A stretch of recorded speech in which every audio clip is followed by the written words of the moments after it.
Salam sejahtera Malaysia, terima kasih kerana menonton video-video dalam channel ini. Sebelum kita mula, jangan lupa untuk tekan tombol subscribe, share, like dan komen. Let's go! Salam sejahtera dan salam perpaduan berita seterusnya.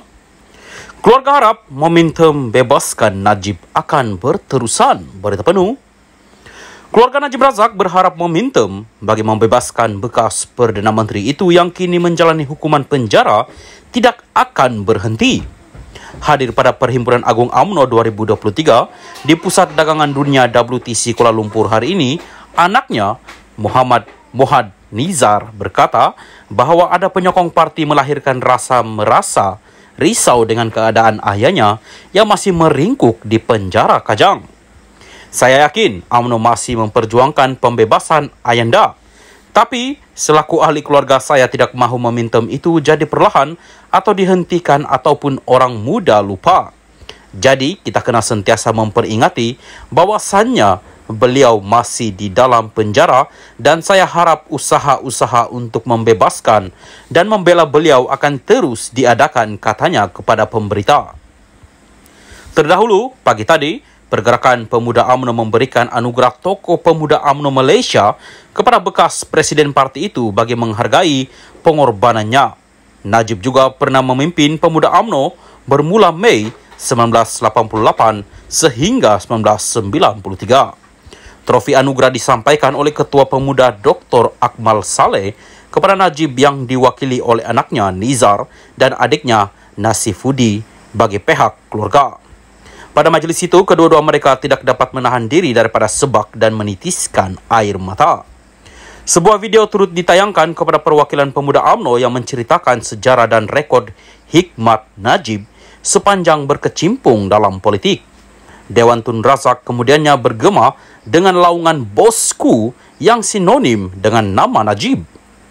Najib sedang menjalani hukuman penjara 12 tahun dan didenda RM210 juta bagi 7 pertuduhan jenayah dalam kes membabitkan SRC International sendirian Berhad.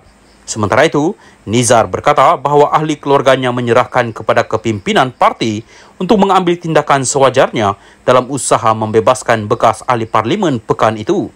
Katanya, ia termasuk membentangkan sebarang usul pada Perhimpunan Agung tahun ini atau menyerahkan memorandum kepada Perdana Menteri Anwar Ibrahim yang dijangka menghadiri perhimpunan itu esok. Saya serah kepada kepimpinan parti melaksanakan kebijaksanaan mereka menentukan apakah langkah-langkah sewajarnya membantu Ayanda dibebaskan. Sudah tentu, selaku ahli keluarga saya sangat berharap suatu akan dilakukan agar beliau dapat pembelaan yang secukupnya dan dibebaskan dalam masa yang terdekat, katanya. Pada 31 Mac lalu, panel 5 Hakim Mahkamah Persekutuan dalam keputusan majoriti 4-1 menolak permohonan Najib untuk menyemak semula sabitan terhadap kes rasuah SRC International. Keputusan itu selari dengan keputusan pada 23 Ogos tahun lepas oleh panel Hakim Mahkamah Persekutuan yang dipengurusikan Ketua Hakim Negara Tengku Maimun Tuan Mat yang mengekalkan keputusan bersalah Najib serta hukuman 12 tahun dan denda RM210 juta yang dijatuhkan. UMNO yang kini menjadi parti penting dalam pentadbiran Perdana Menteri Anwar Ibrahim telah memfailkan petisyen untuk memohon pengampunan terhadap Najib. Tindakan itu memberi tekanan kepada Anwar yang turut berada dalam lembaga pengampunan atas kapasitinya sebagai menteri yang bertanggungjawab terhadap wilayah persekutuan yang akan menasihati yang di-Pertuan Agong berhubung permohonan itu.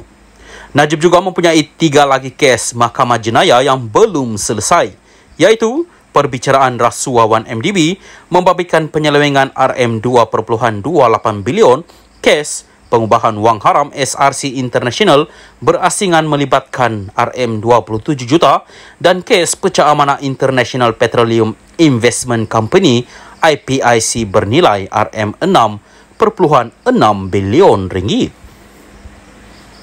Salam sejahtera dan salam perpaduan kepada seluruh rakyat Malaysia. Berita panas malam ini bertajuk, saya tidak bertanggungjawab atas hilangnya 43 barang kemas.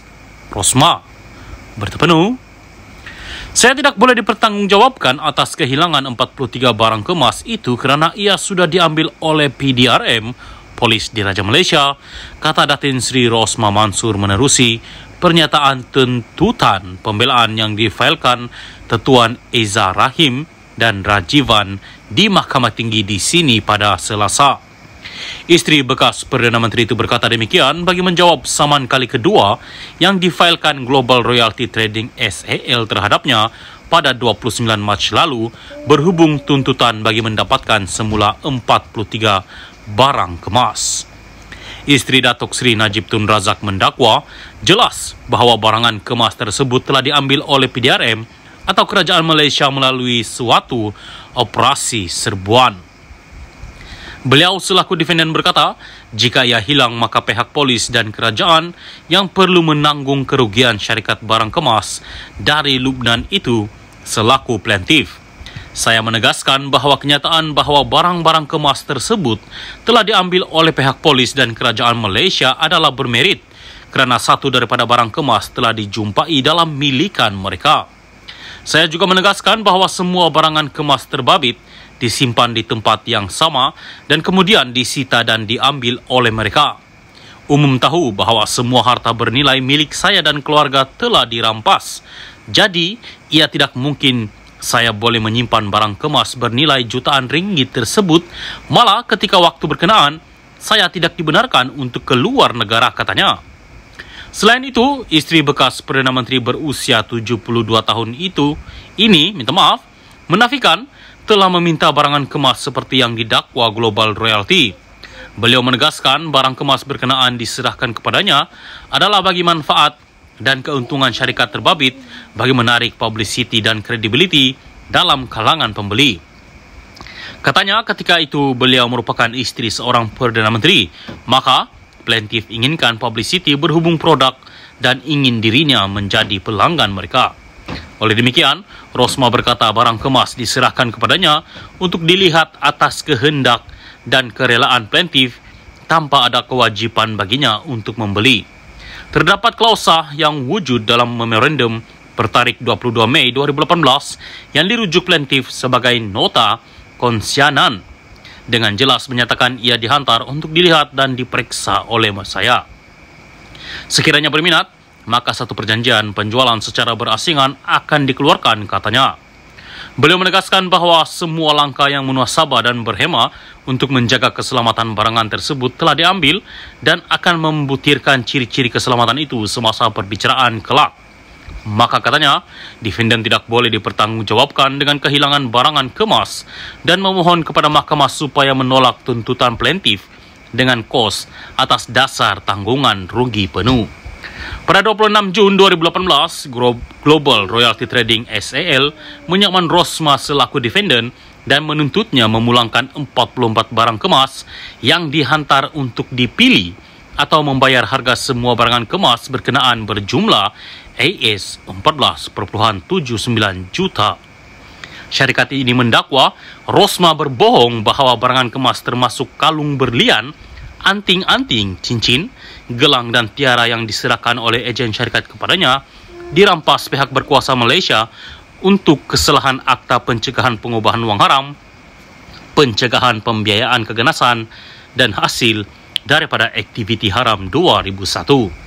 Berdasarkan pernyataan tuntutan, plaintiff mendakwa hanya satu daripada 44 barang kemas berkenaan berada dalam simpanan dan kawalan polis. Pada 28 Ogos 2019, Kerajaan Malaysia mengesahkan melalui affidavit jawapan yang dikirkan oleh Superintendent Polis G15177 Fo Wei Min yang difailkan dalam guaman sivil tersebut bahawa hanya satu daripada 44 barang kemas yang berada dalam simpanan polis di Raja Malaysia.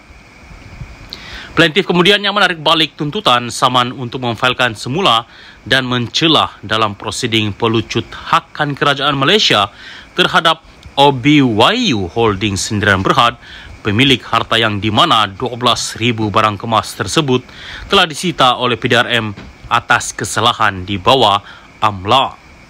Pada 11 Mac 2020, Hakim Datuk Muhammad Jamil Hussein membenarkan permohonan plaintiff untuk memeriksa barang-barang kemas tersebut yang telah disita oleh PDRM. Global Realty kemudiannya memfailkan saman baharu untuk mendapatkan semula 43 barang kemas daripada isteri Datuk Seri Najib Tun Razak itu. Berdasarkan writ yang difailkan di Mahkamah Tinggi pada 29 Mac lalu, syarikat barang kemas itu mengambil langkah berkenaan melalui firma guaman Tuan David Group Tamham dan Koya dengan menamakan Rosma selaku defendant tunggal.